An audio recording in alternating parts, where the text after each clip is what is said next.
Hello, everyone, and welcome to another Wednesday drawing session with me, Frank Cho.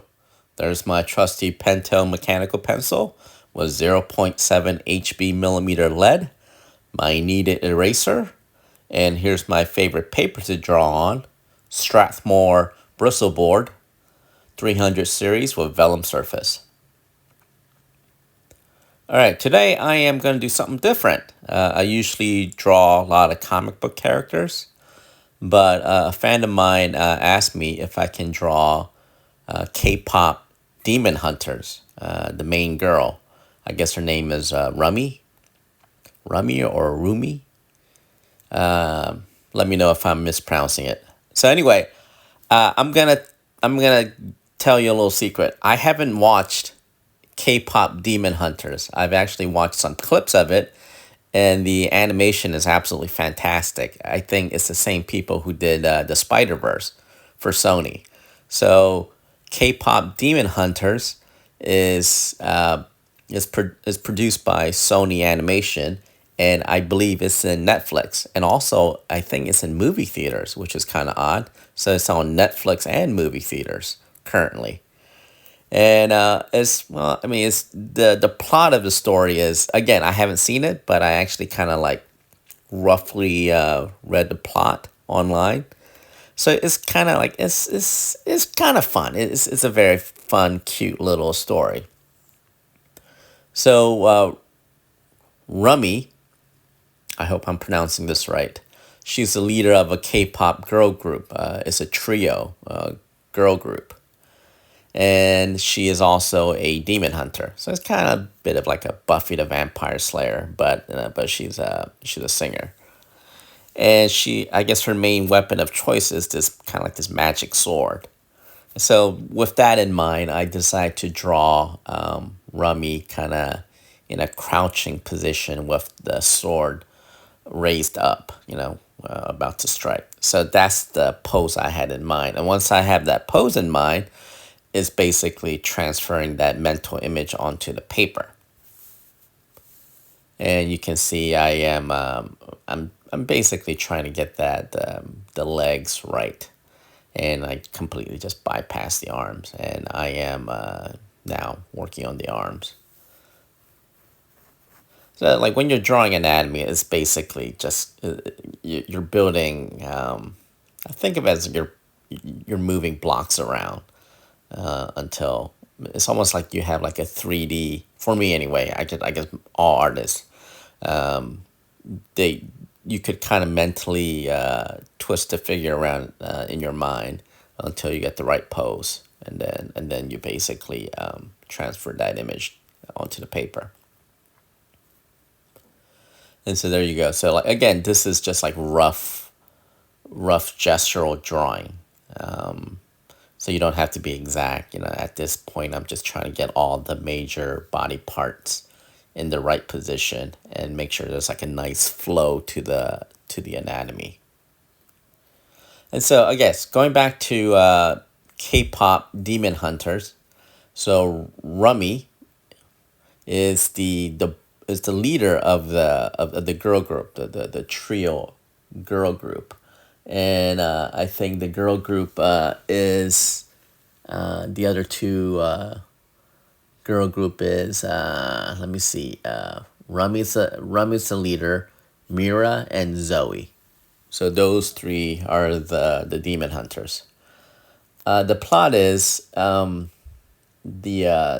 these demon hunters, by singing, they have resurrected a magical barrier called Hamun, which basically is a barrier between our world and the demon world. So by singing it basically strengthens the barrier, and any demon that goes through this barrier manage to escape and come into our world. The demon hunters go basically capture them and destroy them, and banish them back into the demon world. So that's the general plot. And I guess their singing strengthens this Hamun, this magical barrier, and I guess eventually there's gonna be like the more singing they do, and I guess the more popular they are, ultimately is gonna be they will have the final Hamun barrier, which will be like a permanent barrier between our world and the demon world. And the big secret is, I don't want to give too much away. Rummy is she's half demon herself. So she's like a demon hunter, half demon hunter. Her mom was a demon hunter, and the mom was the was also a girl band,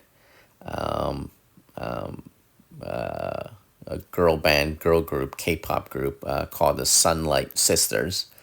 And her mom, I guess, in one of her demon hunting mission, fell in love with a demon, and then out of that union came Rummy, who is half demon.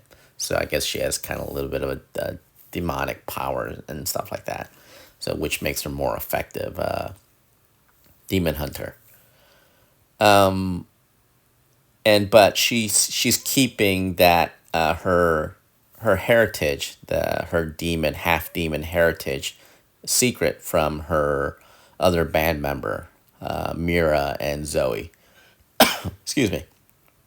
So that's the big twist, and eventually, I guess the band members find out and chaos, and I think there's like a singing contest.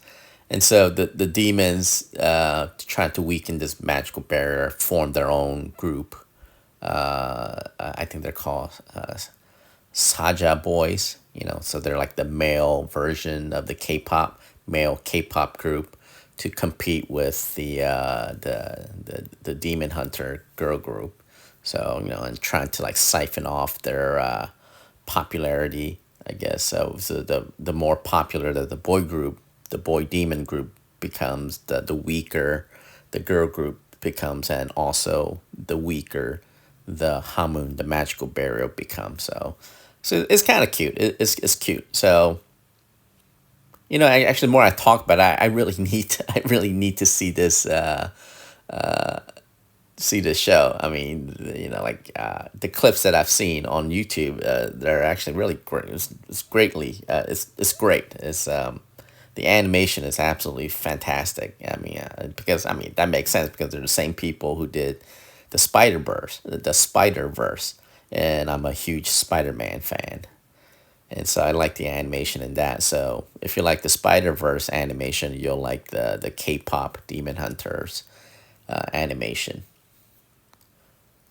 Now, so here I am drawing the face, and I actually kind of struggled a little bit, because I tend to draw realistic, and K-pop Demon Hunters, they have a very strong, highly stylistic manga influence.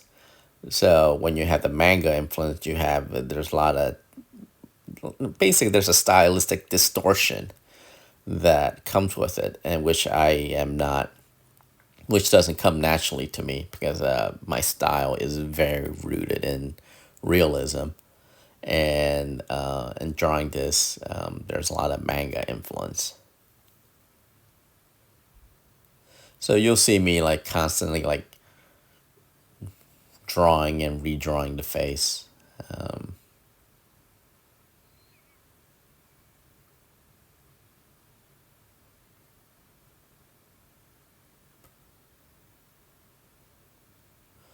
so I'm just working on the eye, because in the animation they have that kind of that manga Disney esque eye. So you have this kind of like a big Bambi eyes. Excuse me. So once I have the main figure down, the main body down, I actually printed out the her costume, Rummy's costume, and using that reference to kind of how to dress her. So she has a very interesting look. She has this big, giant, thick braided hair that goes right down the middle of her head. And that kind of like is braided into this giant kind of like a ponytail kind of thing. And the big thing, and I know this is black and white. The big thing is her hair is purple, so she has this big purple hair, and she wears this very distinct yellow jacket.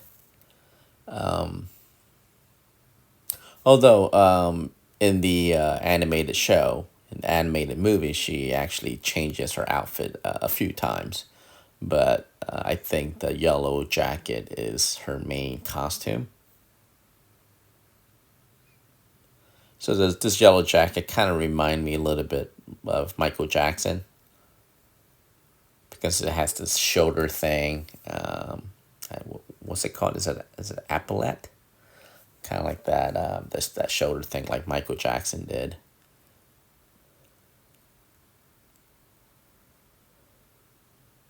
And has this little collar, like a collar thing that kind of that buckles. So it's not like a full jacket. It's one of those like a half jacket that a lot of women wear. So it's not like a Fonzie jacket, like a bomber jacket or something like that. And she has this shoulder on her left shoulder. She has this single shoulder pad that has spikes on it.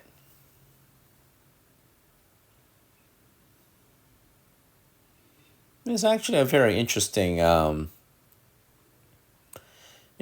costume design. Definitely influenced by Michael Jackson.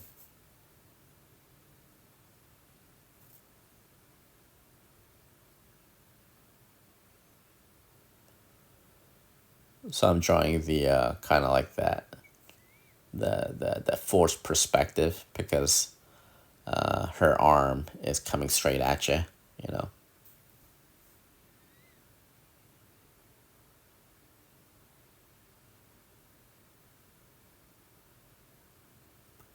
So people ask, well, how do you draw the forced perspective? I mean, you just have to practice. The guy who really did a beautiful job at forced perspective is Neil Adams. I know in my other videos I talk about Neil all the time, but Neil was just a master, was just an all around master of comic art, and so often when I get stuck or if I need inspiration, I look at a lot of Neil Adams stuff. Neil Adams and Garcia Lopez, those two guys I often look at, and also John Buscema. I mean, all those three guys were just top guys in my opinion. So if you look at Neil Adams stuff and Garcia Lopez stuff and John Buscema stuff, and also Don Newton. Don Newton is a Batman artist back in the 70s and 80s. You can kind of see where I get my inspiration and where my style comes from is from those kind of those four guys. And also throw in Frazetta. Frank Frazetta was another big influence. Frank Frazetta and Al Williamson.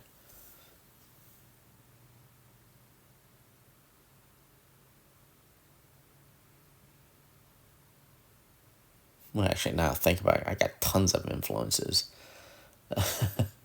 So if you want to be a better artist, don't don't focus on the comic book artist only. Just expand your horizon and look at non-comic book art.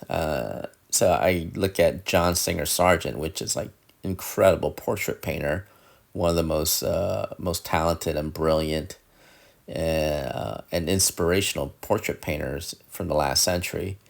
And also, I'm a big fan of Anthony Van Dyke. So I think Anthony Van Dyke is my favorite painter because he's the one that kind of set the standard for painting royal royalty, painting kings and queens and princes and all that.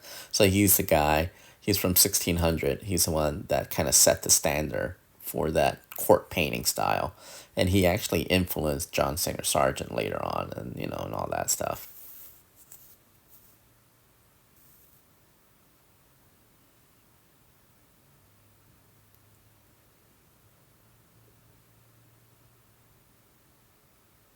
there I am just drawing that short jacket. If you want to get really good at drawing clothes, is make sure you draw the main figure first without the clothing, and then from that you'll use the main framework, the body framework, to kind of like put on the clothes. So you kind of know where all the folds, the fabric folds, and the crinkles, and and are you know. So it's kind of like, yeah, by drawing the main body without the clothes, it's like a mannequin, and then you use that as a base to kind of put on the clothing, and that will help where the clothing will fall, and where the how it will drape over the different anatomical points and stuff like that. So on her jacket, she has this very intricate kind of like a weird flower cloud design,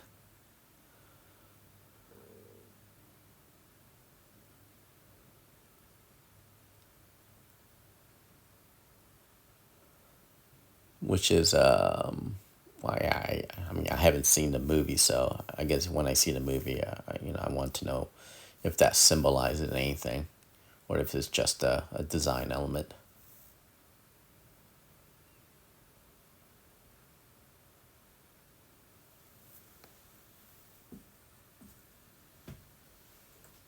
So I'm lightly erasing the entire lower half. I'm not erasing it completely. I'm just lightly erasing it. And that will just kind of give me a faint outline of the underdrawing, and then from that I kind of will use that as a framework to draw my final lines essentially.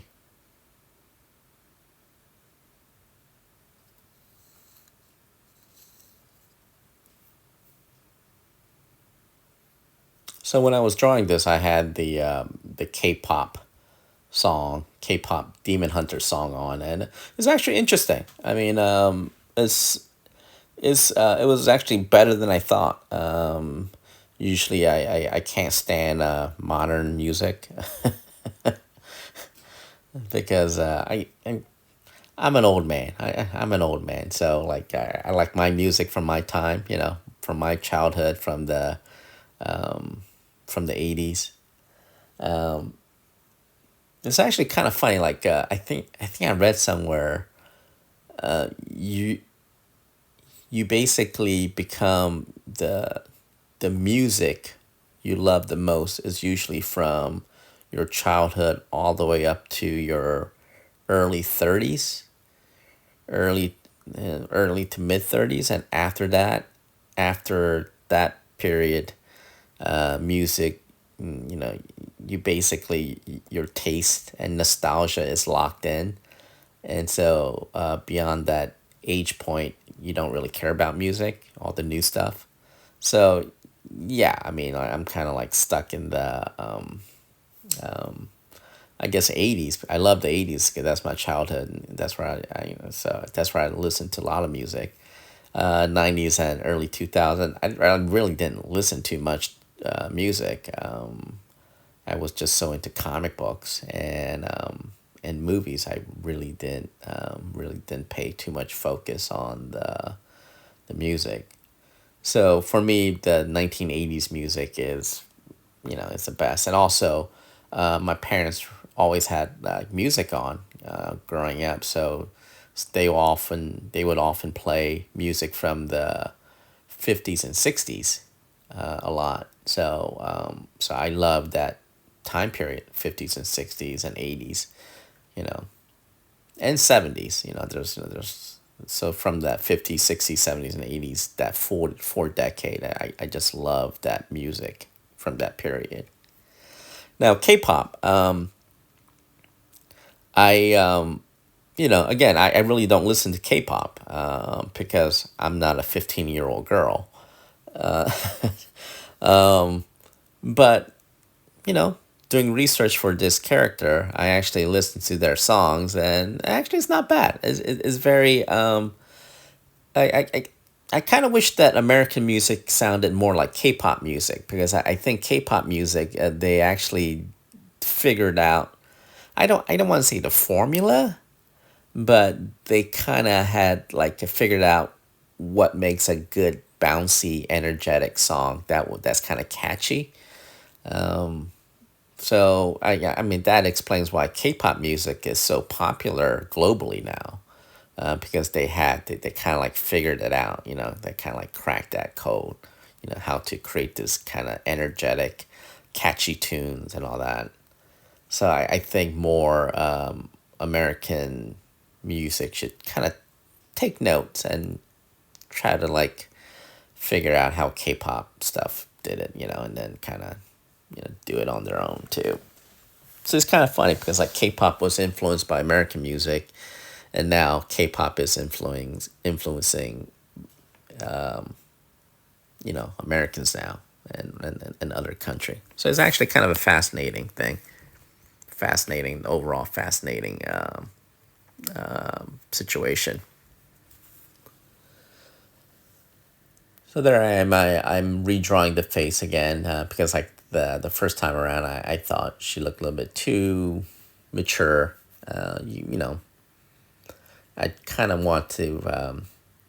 I needed to kind of like make the jawline more angular, kind of like more sharper, almost like a heart shaped face, and and give her a fuller lip and bigger eyes to kind of give it that youthful appearance, that youthful feminine appearance.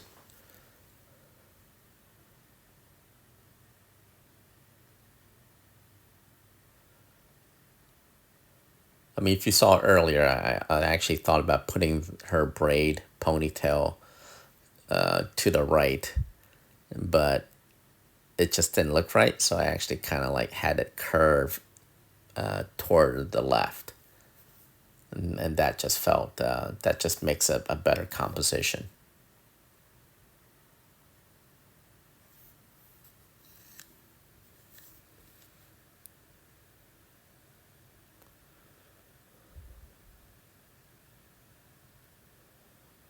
Drawing that braid.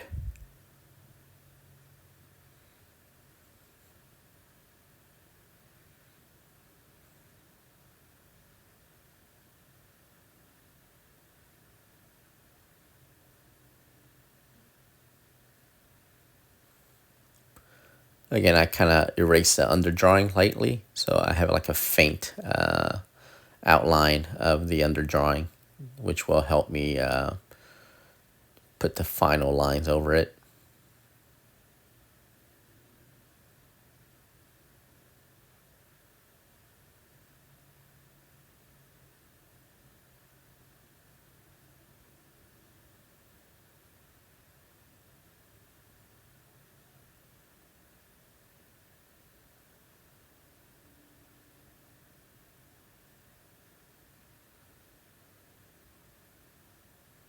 Yeah, once I'm done, I think I'm gonna get on Netflix and then catch the show.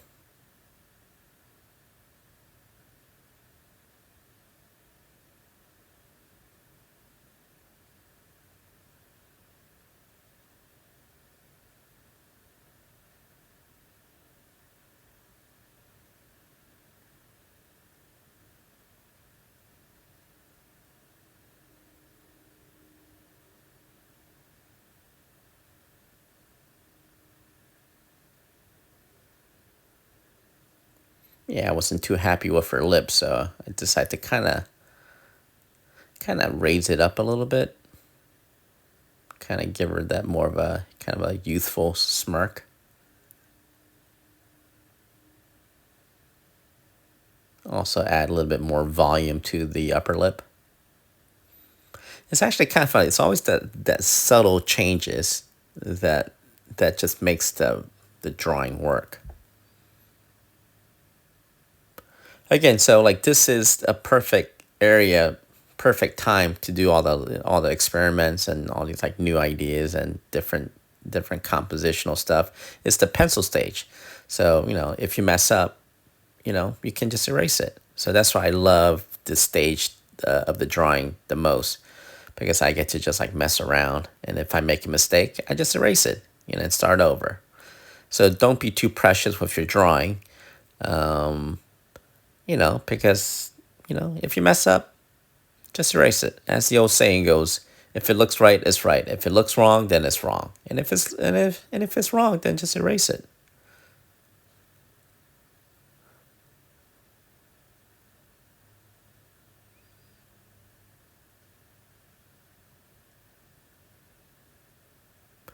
That's the thing that I notice is that about artists, these young artists, they get really they freeze up. They get so precious with their drawing, they freeze up, and they can't, and they can't kind of like erase things and try to fix it. Again, I mean, this is just a pencil drawing. Don't be too precious about it. If you mess up, just erase it and start over.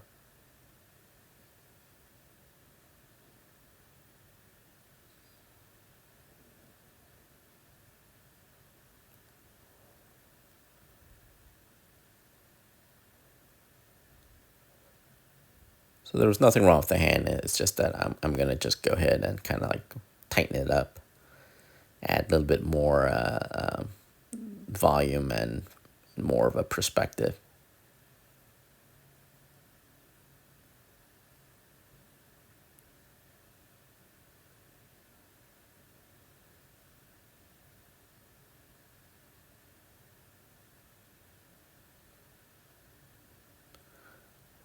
And add the spikes.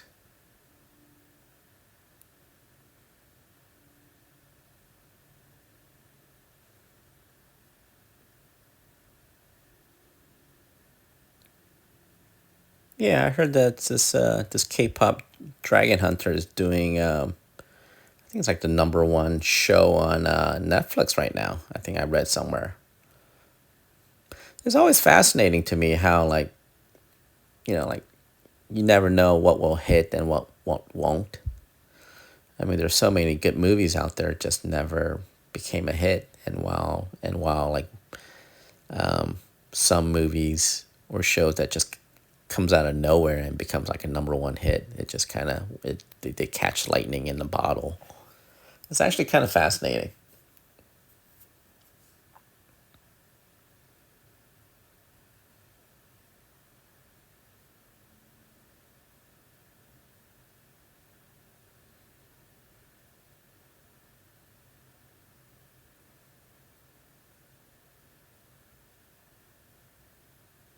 It's also fascinating about Sony too, because Sony's supposed to be a really solid studio, but they seem to like they have such a checkered record when it comes to their film. I mean, they have Spider-Man property, but they just churn out these god awful Spider-Man related stuff. Like Craven the Hunter, Morbius, Venom, and all that. They're just absolutely just terrible movies. And I don't understand. I mean, they spent so much money making those movies, and it just, I wish they would spend more money, just a fraction of the money, just to really make sure they have like a really great story. And that's something I never understood about Sony, because they're this big powerhouse of a studio, but they seem to kind of like have a really bad quality control when it comes to story screenplay department.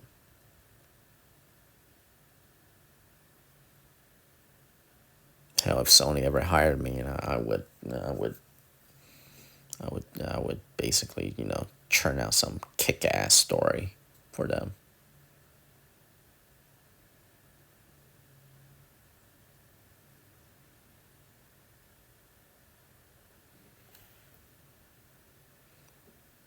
So she has like a straight blade. I can tell what kind of blade she has or the design of the blade, but it looked like the handle or the hand guard it had like a kind of a cloud design.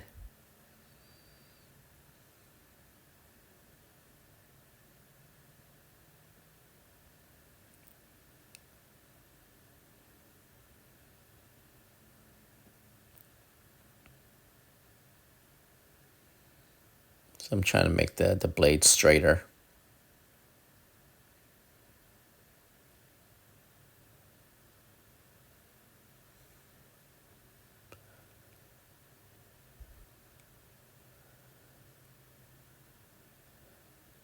Adding in the final details.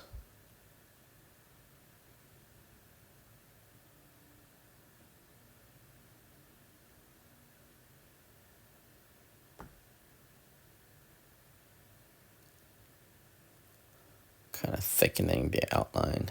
And I'm just double checking the reference sheet, making sure I got all the design on the jacket correct.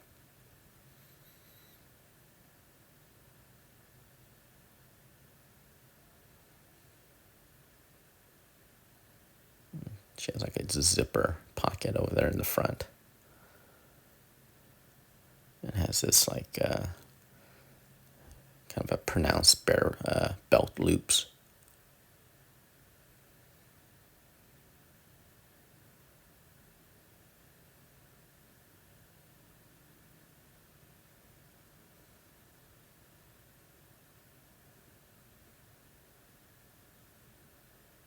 Just adding the finishing touches.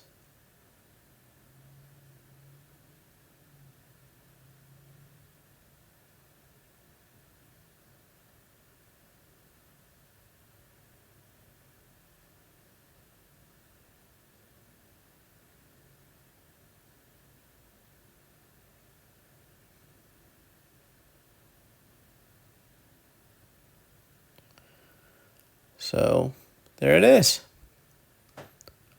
Rumi from K-pop Dragon Hunter. Rumi from K-pop Demon Hunters. Hope you guys enjoyed it.